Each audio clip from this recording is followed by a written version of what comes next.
Hey guys, Dimitris here. This video is going to be all about Apple's new desktop, the iMac Pro.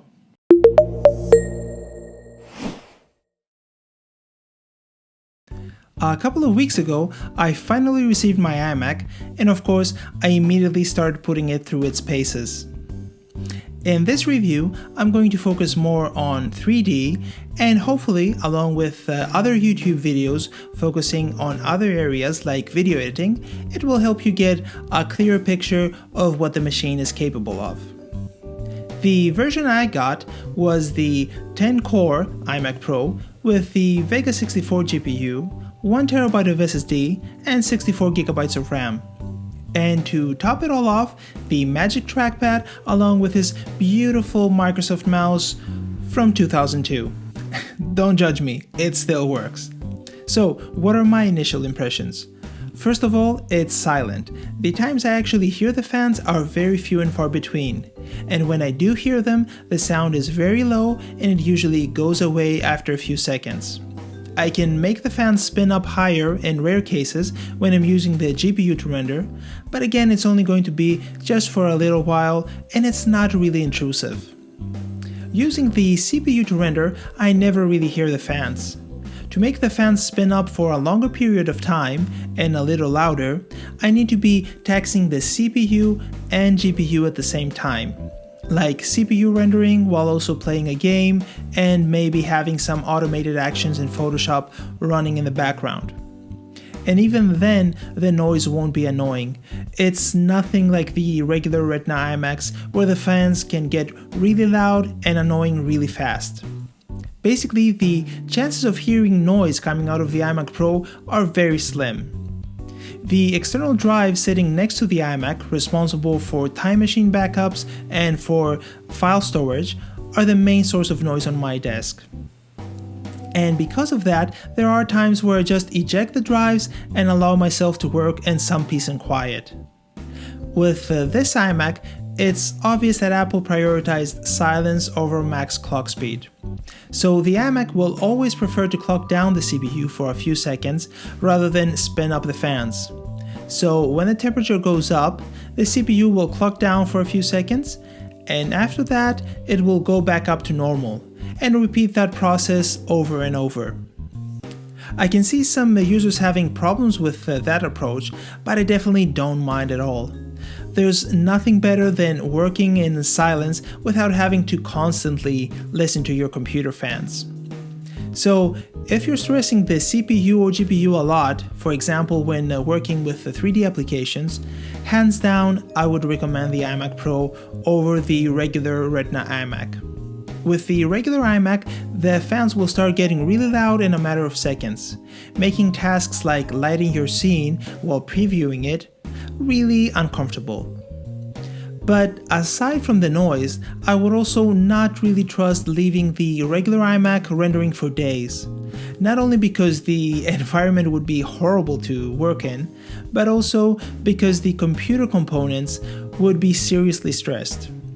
So I would really question the longevity of the machine if it's constantly stressed day in and day out with temperatures hovering close to 100 degrees Celsius. Of course, it remains to be seen if the iMac Pro is built to last, but from what I've seen so far, it looks like demanding tasks don't really stress the machine at all. I left the iMac Pro to render for 2 days straight, and apart from not hearing the fans at all, I also didn't feel like I had to pause rendering to let the machine cool down. The second thing I've noticed when opening up Cinema was the GPU performance, and more specifically the viewport performance. I immediately felt how smooth the navigation was. I've been using the late 2012 iMac day in and day out for almost 5 years, so even a minuscule change would be obvious. But the differences are not small, they're actually quite big. I opened up a couple of scenes that were stressing my old iMac, and on the iMac Pro the viewport performance was buttery smooth, even though these scenes had all viewport effects enabled. So screen space ambient occlusion, reflections, depth of field, really high resolutions for textures, everything was rendered without any slowdowns, which again makes a huge difference when working on look development. The speed improvements didn't end there though. When rendering, the iMac Pro is really fast. Of course, comparing anything to my late 2012 iMac will make a huge difference, but it is actually fast in PC terms as well.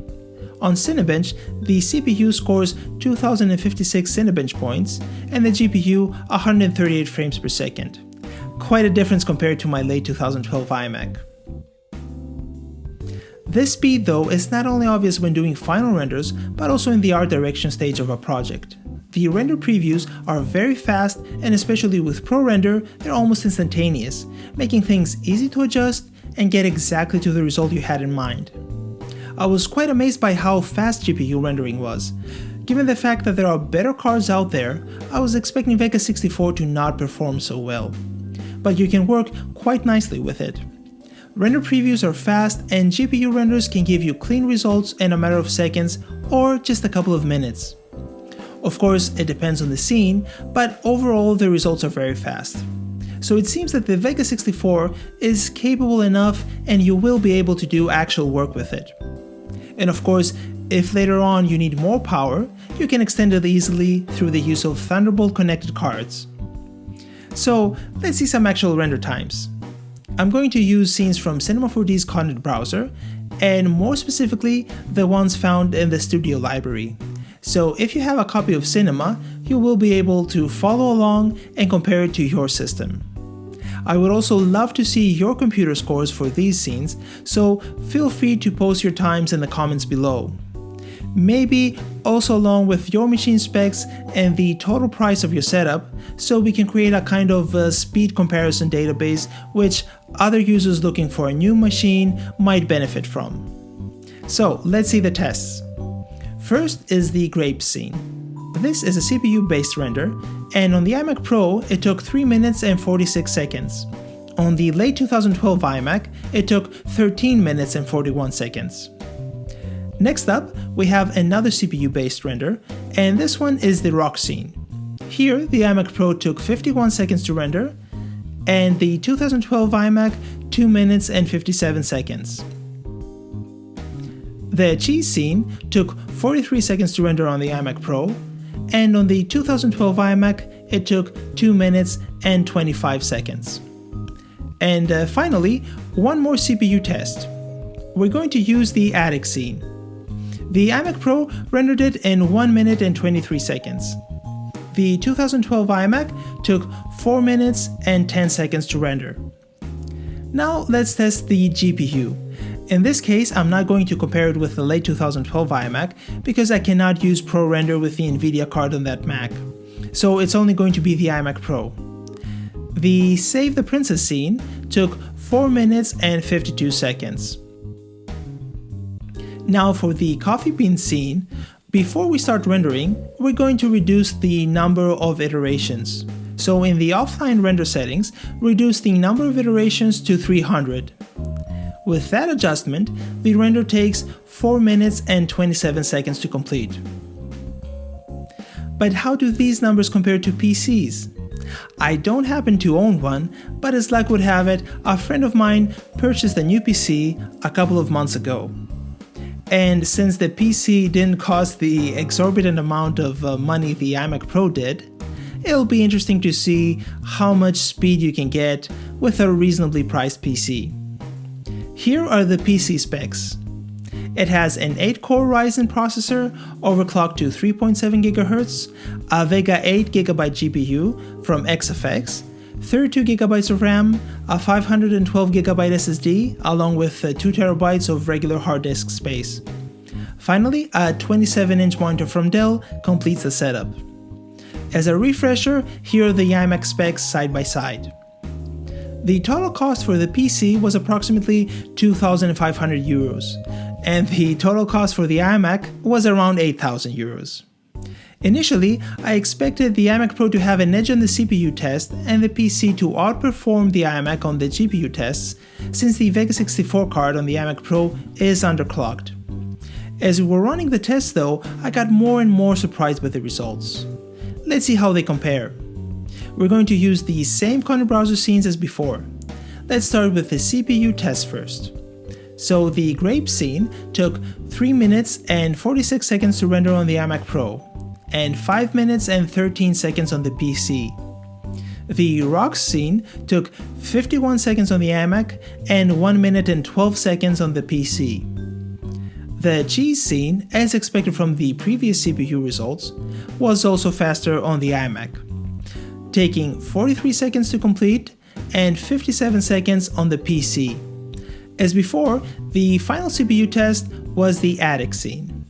The iMac did it in 1 minute and 22 seconds, and the PC in 1 minute and 56 seconds. Now on to the GPU tests. There, I was pleasantly surprised. Even though the Vega 64 card is underclocked on the iMac Pro, it managed to outperform the PC Vega 64 variant. So the Save the Princess scene took 4 minutes and 52 seconds to complete on the iMac Pro and 6 minutes and 3 seconds on the PC. The Coffee Bean scene took 4 minutes and 27 seconds on the iMac and 5 minutes and 36 seconds on the PC. The interesting part in these tests were not only the rendering times, but also the noise levels. The PC in general was louder than the silent iMac Pro in normal operations, but the interesting part was when we started testing the GPU.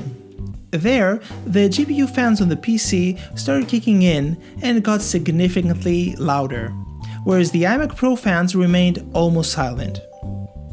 Considering the huge price difference though, the PC performed really well. And for completion's sake, here are the Cinebench results for both machines. As you can see from all these benchmarks, Cinema 4D performs great on the iMac Pro. And now, let's move on to ZBrush. There, the only measurable test I could think of was to give you the results of a brush performance test, which you can find under Preferences, Performance, Test Multithreading. There, the multithread time was 0.397. Again, feel free to compare that to your machine, and don't forget to post your scores in the comments below. Overall, sculpting in ZBrush was as you would expect, fast and with no delays. I never though had issues with the ZBrush before. It was working nicely on my older iMac, and it works great on the iMac Pro as well. I'm sure on really high resolution meshes, the iMac Pro will perform better. Now let's move on to other non-3D related applications, and more specifically Final Cut Pro. Editing in Final Cut Pro, as you've seen in other videos, is great. I've edited so far 2 videos with it, and I never had to drop the video quality. So I'm editing 4K and 5K footage in best quality straight out of the camera without having to transcode the videos to ProRes. Effects render fast, editing is super smooth, and playback with stacked effects including color grading, noise reduction, and other types of effects show no slowdown. The iMac Pro just chews through video without any problems. There's no need to mention working with Photoshop and Illustrator. Everything feels as fast as you would expect it to. The one thing I will say though is how amazing it is to edit images on the 5K screen. Of course, it's nothing different than the regular 5K iMac, but it's my first time experiencing this, so I was really blown away by how much better it was to edit with this higher resolution. Another really nice thing with the iMac Pro is the very fast SSD it comes with, making file transfers between drives really fast. Read and write times for the SSD range between 2.4 GB per second and 2.9 GB per second respectively. The SSD is just ridiculously fast, which in turn makes file transfers between drives really fast as well. I have a Drobo 5D3, which is a 5-disk RAID system with an mSATA drive for hot caching, and the file transfers between the drives are very fast. Gigabytes of data just move around in a matter of seconds. I was also pleasantly surprised with the battery life of the Magic Trackpad and the wireless keyboard. I've charged both when I first got the machine, and I'm still sitting at 78% for the keyboard and 69% for the trackpad, 20 days in. So I would expect having to charge both every couple of months or so. So now that we've mentioned the things the iMac Pro is good at, what are the bad things? I'm going to start with the speakers. They're not bad by any means, but it seems that in order to enhance the separation between the left and right speakers, Apple is processing the sound in a weird way. I don't know how to explain it exactly, but the stereo effect feels very exaggerated, at least to my ears. And in conjunction with the heavy bass of the speakers, the final sound feels, for a lack of a better word, weird. I definitely prefer the sound coming out of my late 2012 iMac. I might be the only one here, but it's something you might want to check out next time you visit an Apple store. The Wi-Fi also seems to behave in a weird way. I don't know if it has to do with the specific router I'm using, or if it's a bug in OS X, or maybe a combination of the two, but it seems that the data transfers happen in bursts. So I would see a burst of 15 or so megabytes per second for a minute or so, then everything would stop, and then it would continue again until the file is downloaded. There were times though where the connection would just time out. It happened to me when using Geekbench, and I basically couldn't get the final score because at the end of the benchmark it needs internet access, and the connection would always time out. I'm using Ethernet now, and I'm happy to say there are no issues there. There are a few people reporting similar Wi-Fi issues in forums, so there must be some sort of bug there. And the last issue has to do with Apple's fascination with everything being symmetrical and as clean as possible. We got a glimpse of that issue with the previous generation of the Apple TV remote, and we have a similar issue with the iMac's keyboard. On last gen's Apple TV, the remote was perfectly symmetrical at the top and bottom, so it was really hard to figure out if you were holding it the right way up without looking at it. Especially if you were watching a movie in the dark, which is a problem every other company producing TVs has resolved for decades now. In regular TV remotes, the design is not symmetrical at all, and with buttons having varying sizes, it's really easy to navigate without even looking. So, what's wrong with the iMac Pro's keyboard? The function keys now have the same size as all other keys, which wasn't the case before. With the older keyboards, it was very easy, for example, to switch views with the F keys without looking, because the only thing you had to do was feel for the different sized buttons. You could also find the number keys much easier, because they were right underneath the differently shaped F keys. So it's quite tricky to hit the right keys without looking. On top of that, they decrease the distance between each key. You might not be able to see the difference in the video, but now everything is too close together. So it's difficult to figure out where each key begins and where each key ends. I had a lot of mistypes just from that. My typing will probably improve once I get used to it, but I think that the previous keyboard was better in that area. Apart from these issues, I cannot think of anything else that annoyed me. The computer is a joy to work with, and every day I'm blown away by the amount of computing power I have at my hands. Is it an expensive computer? Without a doubt. I think no one, not even Apple, can debate that. But on the other hand, you do get a computer that is well built, has a really sleek design, and it's almost silent in operation. If you want to stick to Apple computers and you don't want to wait for the iMac Pro, I would easily suggest the iMac Pro. Of course, it depends on how much you would like to spend and also if your work will benefit from a computer like that, but it seems that Apple didn't mess up this time. And that's about it for now. Don't forget to post your scores in the comments below. I'm looking forward to seeing how different setups perform. Of course, if you have any questions, I'll do my best to answer them. And as always, if you enjoyed this video, consider subscribing to the channel, and I'll see you on the next one.